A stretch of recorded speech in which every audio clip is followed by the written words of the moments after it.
Our next speaker, colleagues, is Ronnie Kasrils. He was a minister in Nelson Mandela's first government at the end of apartheid. He is a lifelong campaigner for peace and for justice in South Africa, but of course globally.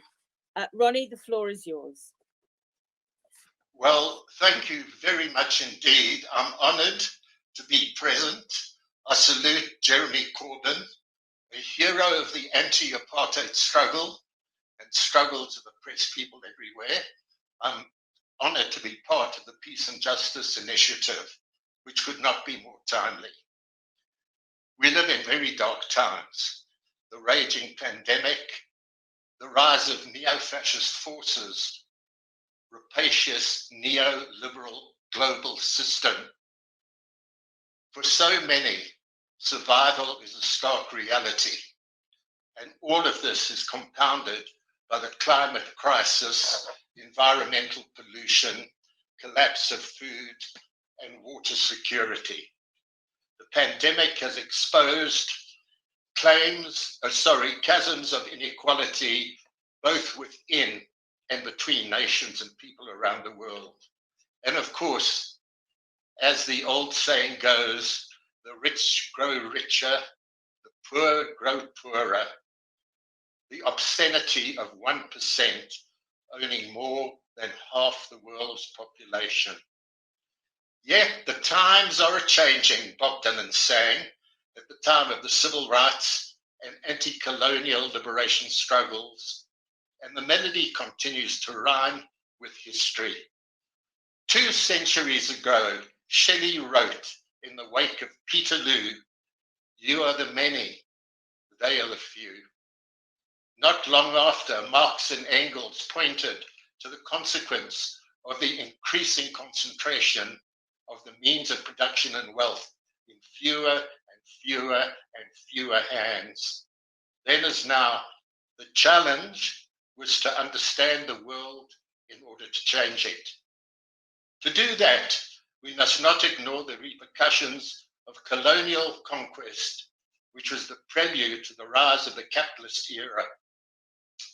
The hangover of that colonial past exists, make no mistake, in power relations between peoples and nations, between global north and south, and in the neo-colonial masquerade of the Bolsonaros, Modis, and El Sisis trying to subvert progress. Progress such as Black Lives Matter, envisaged not only by revolt against police crimes, but to overturn the weight and consequence of centuries of slavery, white supremacy, and inequality. Struggle for change, as ever, requires an understanding of the material conditions of political and economic life to avoid the reductionism into identity politics at the expense of class-conscious clarity. Likewise, loser Trump's rage and that fascist mob that attacked the Capitol building are a consequence of America's past and symptomatic of the frustration of white supremacists whose psychosis, as in the 1930s, is stoked by demagogues. Enormous irony is seen in the double standards of the so-called free world. On the one hand, unbelievable shock that the United States seat of democracy has been assaulted, and we share in that. On the other, the sanguine, cool promotion of their military intervention, their neo-colonial coups, their punitive sanctions, Venezuela, Cuba, so many in line, in the name of that democracy, and to control the Middle East. A colonizing project receives massive US aid, disregarding Palestinian rights as reflected in that deal of the century and Trump's so-called normalization between Israel and utterly corrupt Arab fiefdoms. If Biden is to commit to democracy, his America must quit the double standards of previous administrations and apply the vision, yes, the vision of a Franklin D. Roosevelt, and particularly a Reverend Martin Luther King Jr. He needs to apply, but significantly extend, a New Deal project which in FDR's day actually cut Black Americans short. He must commit to world peace in recognition of the national and human rights of all peoples, including Palestinians and the people of West Sahara and so on, uphold international law and the writ of the United Nations. An institution whose authority that United States has systematically undermined because it can't get its own way. And you know, this weekend is King's birthday.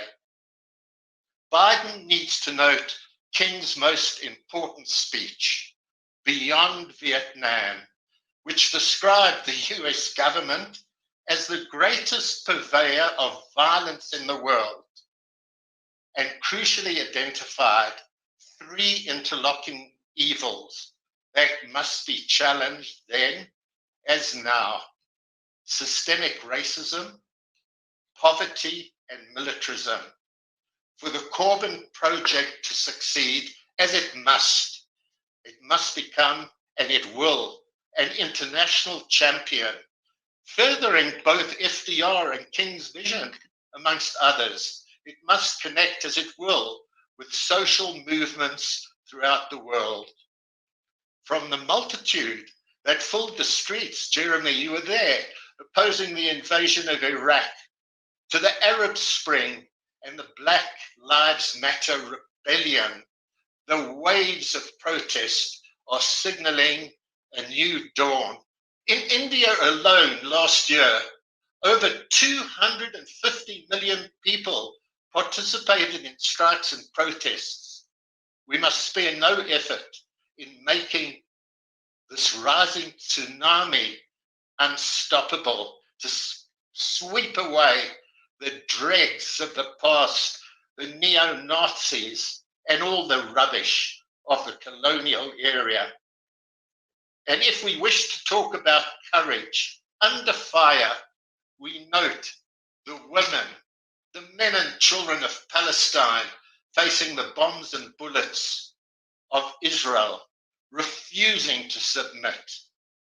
Tell that to Lady Hodge there in that House of Lords, and to this new leader of the Labour Party that ousted Jeremy in an atrocious coup. Like others around the world, we South Africans have developed a vibrant civil society with grassroots movement, encouraging our and all governments to act decisively in tackling the fault lines of the 21st century, as we did, Jeremy, in the struggle against apartheid in the previous century, in the struggle to free Vietnam, and so on. For people's involvement in the rollout of the COVID-19 vaccine and global vaccine equality, for protection of the ecosystem and food security through a climate justice charter and global food sovereignty agenda. And yes, for a global anti-racist, anti-war platform. Together, we must defeat a second coming of fascism. Bertolt Brecht used the words, and they refer to a system, not the gender. His words, the beast is on heat again. But this is the time when, in Seamus Heaney's words, hope and history rhyme through people's power, in unity, in action, and international solidarity with the Peace and Justice Initiative and all else. We will win. We will win for our people and our planet. And yes, as Shelley said, for the many you. Thank you